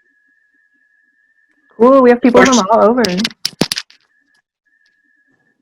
I didn't know if I cut you off. I'm sorry if you were done. Ren? Hi, I'm Ren. I use they and he pronouns. I actually just graduated with my MSW. So yeah, and I'm Chinese American. Yeah, most of my work is focusing around working with queer and trans people of color. So yeah. Awesome. Welcome. And Maria? Hi, sorry, I'll just be on audio, but I'm Maria Carmel Melendez. I'm calling in from Los Angeles. I'm actually a youth programs coordinator for a nonprofit, but just interested in the mental health community and its power. I am from the Philippines. I was born and raised there for 7 years, and then I came to California. And I'm actually undocumented, and that has affected my headspace overall. And just, would like to talk more about, the imposter syndrome and its effects on all of us. Cool, thank you. Welcome, everybody. I know sometimes I have feelings about the go around introduction, but it's helpful for me just to know who's in the room. And I talk so much about community, so I was like, we should probably build a little bit of community. But I'm curious to hear from you all what would be the best use of this time. We have about 20 minutes. And I want to personally, just what would be helpful for me is if you have any feedback or outstanding clinical type questions, or I don't really want to be the expert in the room here. I do want to know if we can have more of a discussion, but if anybody wants to get started with something that came up for them, or if they want to kind of start us off. Yeah, I can start. I have a question in terms of how imposter syndrome intersects professionally. So I just graduated with my MSW, and so right now I'm sort of in that process of job searching and stuff like that, and I have so much trouble just sort of being able to articulate sort of my own skills and strengths and stuff like that, even though I know I am a capable therapist, but just have trouble sort of articulating that, and then feeling oh, maybe I'm not good enough to be a therapist, which I know intellectually not true, but hard to sort of redefine that for myself. Yeah, it's funny. Remember when I was oh, I have some thoughts about this, but I'm going to save it for the breakout room. So this is exactly what I was going to talk about. But I've experienced that myself. And essentially the difference is I can tell that I've worked through my own personal imposter syndrome, because I used to see really impressive people and with impressive offerings and websites and social media presence and so much stuff. And I used to say oh my gosh, this is so intimidating. I won't be able to do this. And what I would do as a result is I would kind of comb through their stuff and look for something well, maybe I can do that, or maybe like, yeah, I can do a podcast, and kind of like looking outward for things that I felt would make me also appear that way. And it sucks. It's like such a yucky feeling. And it's, you know, I'm not successful doing that because obviously I'm not being myself, but I've noticed such a dramatic shift. And like now when I see people, I'm like, wow, good for them. That's amazing. They're so cool. I don't feel intimidated by this. I'm actually inspired, and I can look at everything that they're offering, and I don't feel the need to like hurry up and go do it. There's that scarcity mindset that's very closely tied into imposter syndrome. That's when I said brown girl therapy, she just put something like yesterday or 2 days ago about that. And that also, the post itself was like, that scarcity mindset comes with you as an immigrant, especially if your family's struggling. But we feel that like, well, if they're successful, I need to do exactly what they're doing to be successful, and I need to compete with them.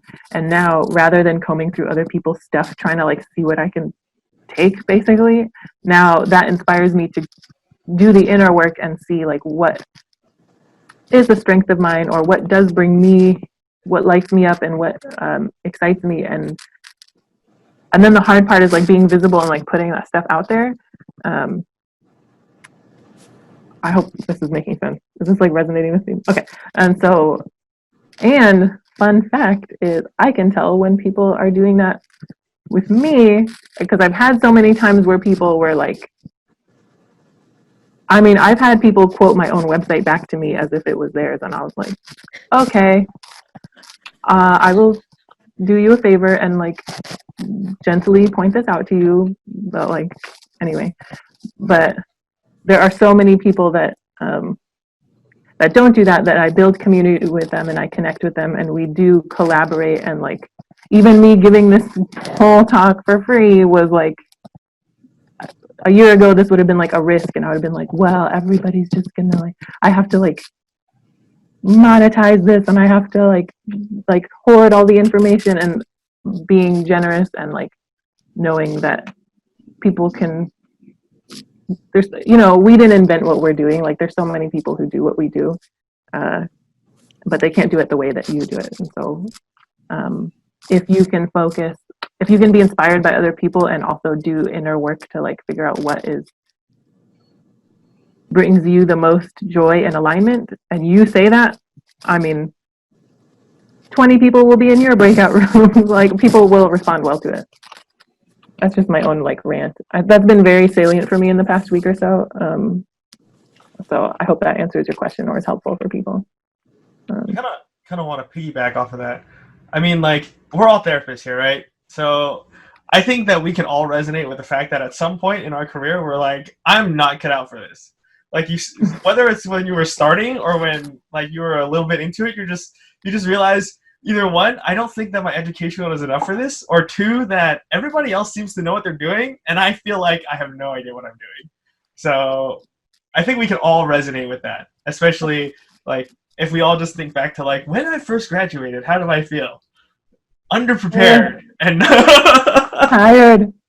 That kind of segues to something I was going to ask about a little, but like the tendency to self-sabotage as well, unfortunately. Like I've sat there and, because I don't know how many of us are all self-diagnosed with this now, but like, you know, like I'm advancing in, I work in a community mental health facility, and I'm advancing in the ranks at this point. And I'm starting to realize that I know professionally how I'm supposed to behave. I know professionally how I'm supposed to conduct myself, but I just still will do that like snide comment or something that like my supervisor's like, no, don't do that, you know, and I can't help myself. And I'm like, I don't know if that's related to the imposter syndrome that I'm feeling, or if it's more of I'm just a sarcastic Jersey girl kind of thing. Yeah. There was a question about self-actualization, and I'm like, I will never therapy that petty side out of me. Like, I don't care how like high, generous, like highest self I'm gonna be, like the impulse is there, and it would be a disservice, or it would be it doesn't tell the whole story to just be like, well, that's imposter syndrome, like get over it. I think that those feelings exist, and when we embrace that like shadow side of ourselves, or we recognize that it's coming from insecurity or shame, or like that was an ouch, and so I'm gonna be snide back. That can coexist with me still making decisions from like a strategic or an aligned place. And I used to feel like, well, if there's any ounce of like pettiness, then I haven't done enough work. And the truth is, like, that will exist. I can acknowledge it, and it can coexist with other things. And so I would say, if I took the pettiness out and I can still stand by the decision that I made, if it's coming from a place that I believe in, then, in a work setting, in a like nonprofit or anything, or even just on my own, it's okay that the pettiness can creep in, but I don't want that to be what's guiding me. I don't want to be making decisions that are reactive or like that. I wouldn't be able to stick by. So I hope that's helpful.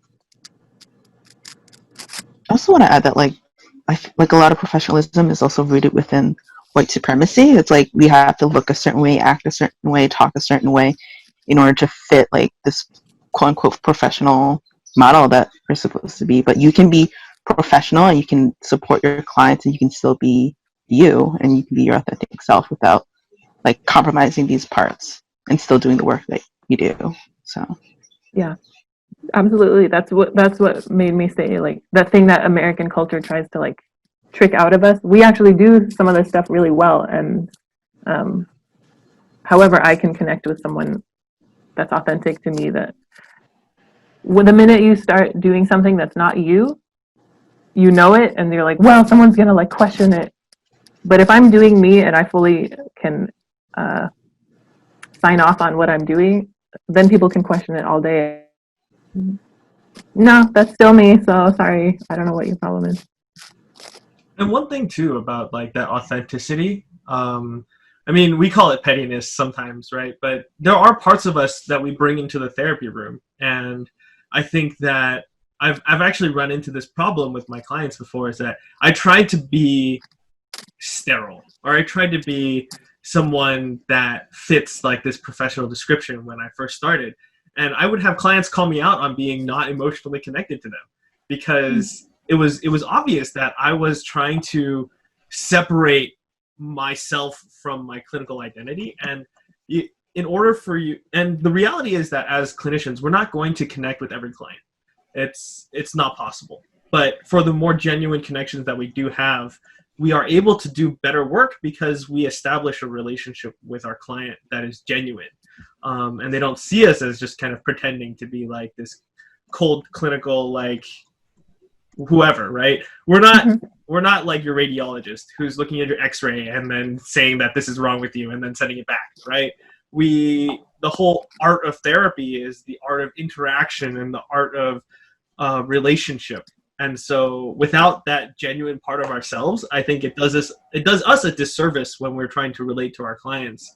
And it's okay for some of that to like leak out sometimes. Like, we can't go full on just like, but just letting like, what were you gonna say, Jed? No, I'm just kidding.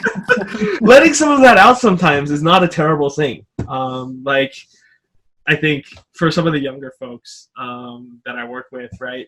Like, one of the, like, relating to them through memes, and like, I think there was a post recently, like, just saying like, it do be like that sometimes. And like, that ability to connect and that ability to be real and to be kind of, at least for me, who feels like a slightly younger person on the inside, it allows me to connect to, at least to like the adolescents that I work with, right? To let them know that like, hey, I can be kind of goofy. I can be like that lame, almost dad joke type of person, and that's just part of who I am, and that's okay. So yeah, like, I don't think that we should hide those parts of ourselves when they come through in therapy. I mean, if it's going to harm your client, definitely like, don't do it. Yeah. But there are places where we can establish those. I think you were saying earlier, right? That small connection, those tiny nuanced things that help you to build like that validation. I think that is actually part of the therapeutic process.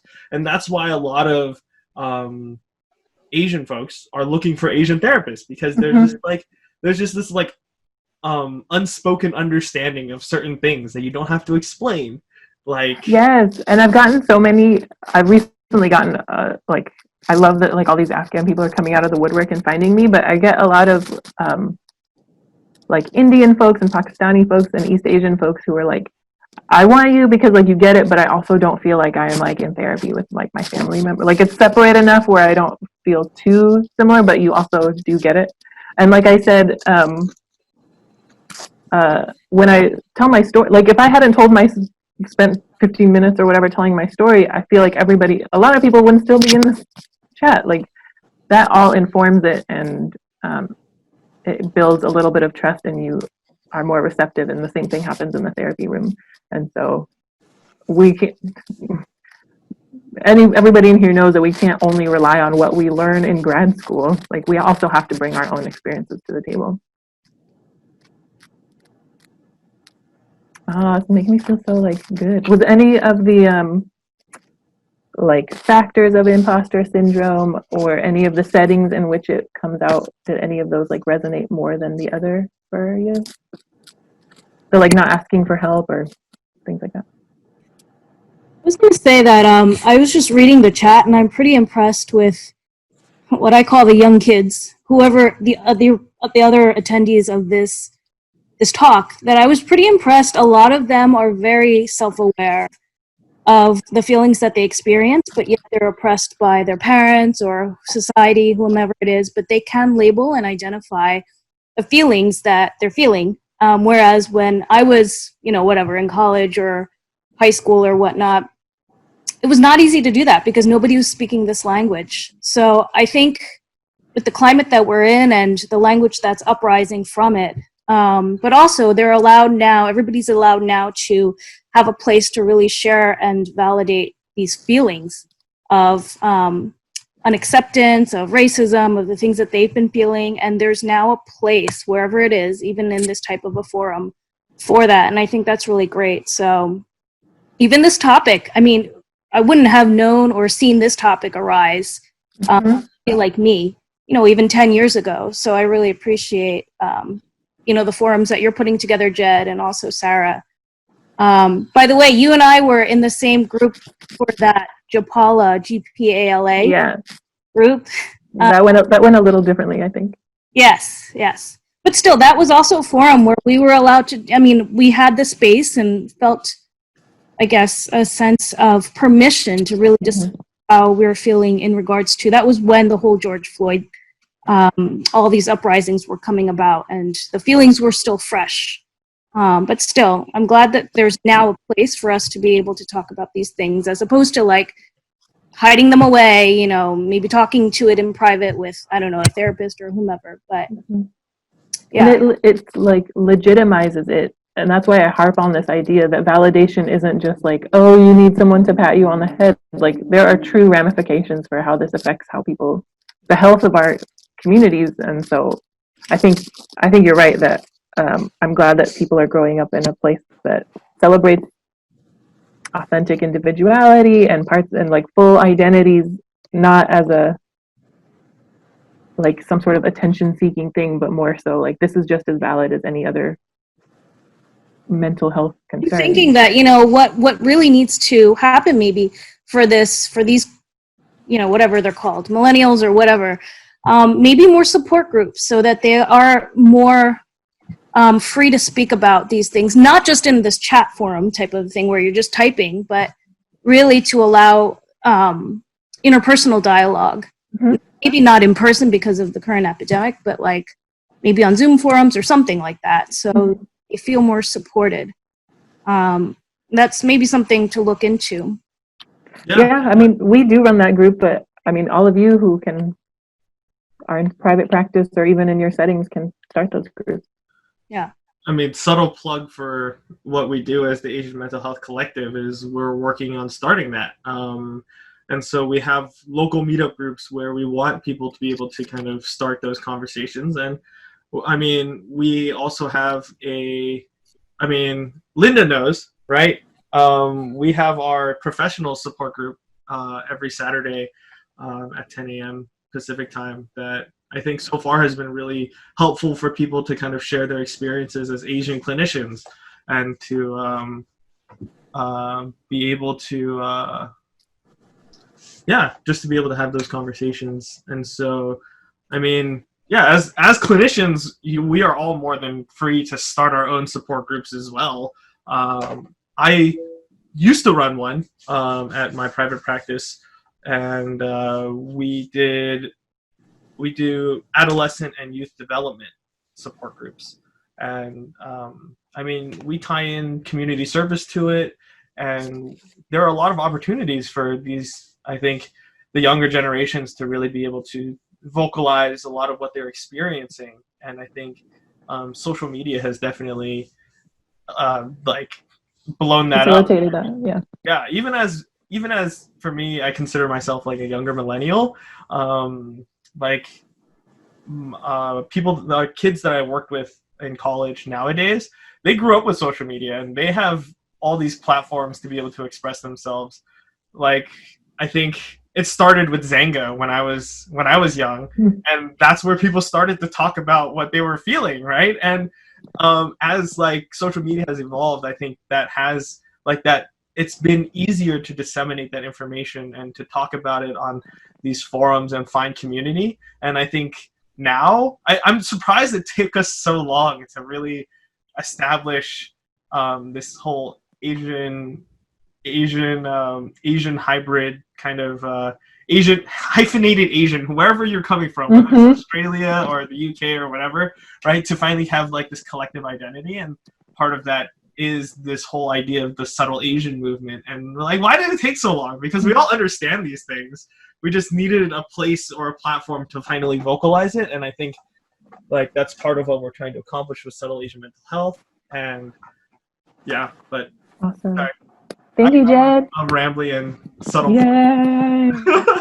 See, I'm fighting my own imposter syndrome for not like wanting to promote the things that we're working on, just because I feel like. And yet, all these people are like, "Yes, we want this." Like, yeah, everybody's saying they want it, and I'm here like, oh, I don't feel capable of. I don't feel what's not capable, but I don't feel qualified, you know. Mm-hmm. And then now I'm just kind of doing it anyway because here for it. We are at 2:00 though, and I want to respect people's time. But I do welcome you all to whatever. I'm on Facebook all the time. Just come friend me. But you can contact me or however you want to. I'd love to keep some of these conversations going, and also I would love to like send you clients if you want them, because I'm here in California, but we've got people all over. So. Oh yeah. So for the professionals in here, we have our therapist directory. If you would like to hop on that, and you can find referrals for people who are Asian.